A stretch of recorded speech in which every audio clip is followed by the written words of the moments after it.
So, Pluto, that far away, secretive world, used to be called a planet.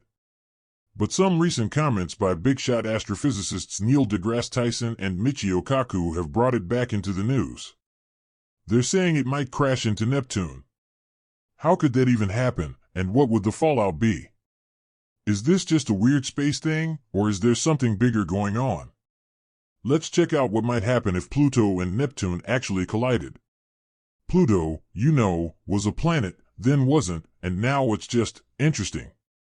And these experts have been talking about it. Pluto's path gets close to Neptune's, so Tyson and Kaku are warning about a possible crash that would mess things up, even for us here on Earth. But how could it happen? Pluto takes a crazy long time to go around the Sun, 248 years. Since we found it in 1930, it hasn't even made a full trip yet. Plus, its path isn't roundish like the other planets, it's more like an oval on a tilt. Here's the wild part, Pluto's path crosses Neptune's. For about 20 years of its orbit, Pluto's actually closer to the Sun than Neptune. So why haven't they smashed into each other? Other planets' gravity keeps them apart. People started studying Pluto's orbit as soon as we saw it, trying to figure out its weird route. Most planets go around the Sun on a flat plane, but Pluto's is tilted and oval-shaped. It's a puzzle. But Pluto doesn't run into Neptune because of some cool space math. The deal is this, whenever Pluto crosses Neptune's path, it's always far away from Neptune. Plus, Pluto's orbit sort of wobbles a bit, so when it's near Neptune, it's usually above or below Neptune's path. There's also a back-and-forth pull between Pluto, Neptune, and the Sun that keeps Pluto's orbit stable. So, even though it looks like it could crash, it won't.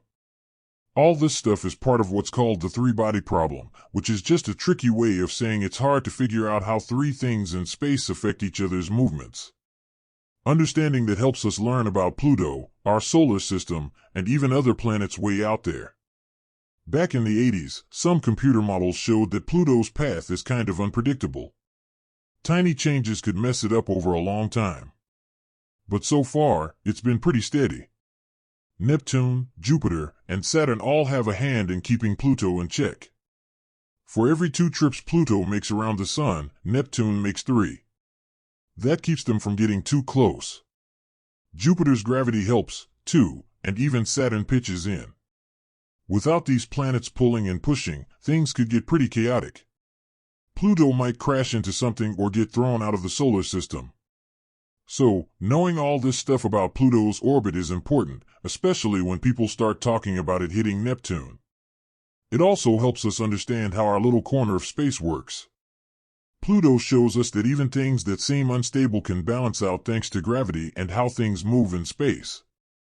And we need to keep looking and learning to understand our place in the universe. Weird stuff happens in space, and Pluto's orbit is a great example. It's what scientists call orbital chaos, meaning tiny changes can make a big difference in where it ends up long term. Researchers use computers to figure out how Pluto moves, plugging in all the gravity from the Sun, Neptune, and everything else. Even small tweaks in those calculations can change where Pluto goes. Those computer models from the 80s showed that even though things like that orbital wobble help keep Pluto steady, its path can still be a bit wild if things change even a tiny bit at the start. But the crazy thing is, even with all that possible chaos, Pluto's orbit has been stable for billions of years. So there's some order to it, even if it doesn't always look that way. Trying to guess where things like Pluto will be way in the future is really tough. We can use math to help, but even the smallest mistake at the beginning can throw everything off. The fact that Pluto's orbit is so chaotic reminds us that space is always changing. We've learned a lot, but Pluto shows us there's still a ton to figure out. The way the big planets affect Pluto's path tells us a lot about how the whole solar system works. It shows how each planet's position can change where other things go in space. So why are Tyson and others talking about a possible crash with Neptune now? Well, even with everything that keeps them apart, Tyson has some thoughts. He actually had a part in Pluto getting called a dwarf planet, and he says that wasn't a bad thing but just recognizing that we're learning new stuff all the time about what's out there. He thinks these weird orbits like Pluto's show us how much we still have to explore in space. But even though he's optimistic, he's still wondering about that possible crash. Will it happen, or is this just another weird space thing? We'll have to wait and see. For now, it just reminds us how little we know about our own solar system, and it makes us want to keep studying and learning. The idea of Pluto and Neptune crashing raises some cool questions about the universe. It makes us wonder if we really understand how stable things are in space, especially when you have a small thing like Pluto way out there and a giant like Neptune with all that gravity. If they did hit, it would really change what we know about gravity and how solar systems change over time.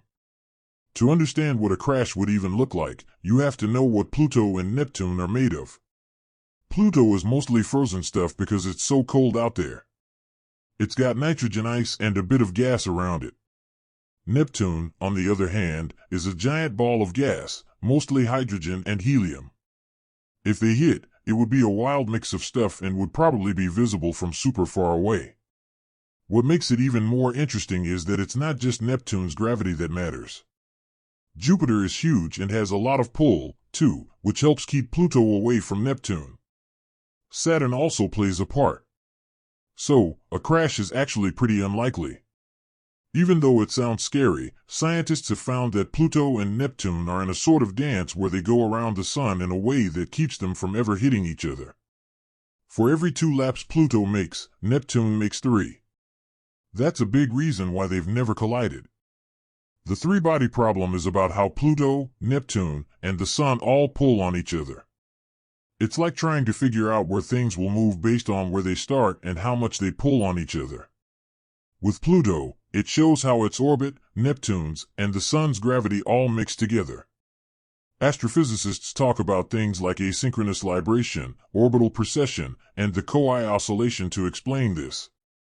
Asynchronous libration means that when Pluto crosses Neptune's path, it's always far away from Neptune. That keeps them from hitting each other. Orbital precession is like a planet's orbit slowly shifting. For Pluto, it means when it gets near Neptune, it's above their path, which helps it stay safe. The Koi oscillation is how Pluto, Neptune, and the Sun pull on each other. This keeps Pluto's orbit steady, so it doesn't go all over the place. Even though Pluto's path seems wild, these things keep it from crashing into Neptune or flying off into space. Understanding the 3-body problem helps us know how these orbits change and how things in space pull on each other. This helps scientists learn about Pluto, our solar system, and even faraway stars and planets. In the 1980s, computer models showed that Pluto's orbit is unpredictable, even with these things keeping it steady. Small changes could make a big difference over time. But, overall, Pluto's orbit stays pretty stable. Further studies have helped us understand how Neptune, Jupiter, and Saturn affect Pluto's orbit. Neptune and Pluto have a unique relationship. For every 2 trips Pluto makes around the Sun, Neptune makes 3. This keeps Pluto's orbit stable. Jupiter's huge gravity also helps, keeping Pluto from getting too close to Neptune. Saturn's gravity adds even more stability. It looks like Jupiter, Saturn, and Neptune work together to keep Pluto safe. Without these gravitational interactions, our solar system could be a mess. Things like Pluto could crash into other planets or get thrown out of the solar system, causing all sorts of problems. Understanding Pluto's orbit is important, especially with people talking about it crashing into Neptune. It also helps us understand how our solar system works. Pluto shows us that even orbits that seem unstable can be steady because of gravity and how things move in space. It also means we need to keep watching and learning to understand our place in the universe. Studying space often means dealing with weird stuff, and Pluto's orbit is a great example. Orbital chaos means that even tiny changes in where Pluto is or how fast it's going can make a big difference in its orbit over time. Computer models have been a big help in understanding how Pluto moves in space. These models use math to show how Pluto, Neptune, and other things in our solar system pull on each other. By changing small things in the models, scientists can see how even small changes can make Pluto's path different. In the late 1980s, these models showed some cool things about Pluto's orbit. While things like asynchronous libration and orbital precession help keep it steady, Pluto's orbit can still be wild if things change even a little.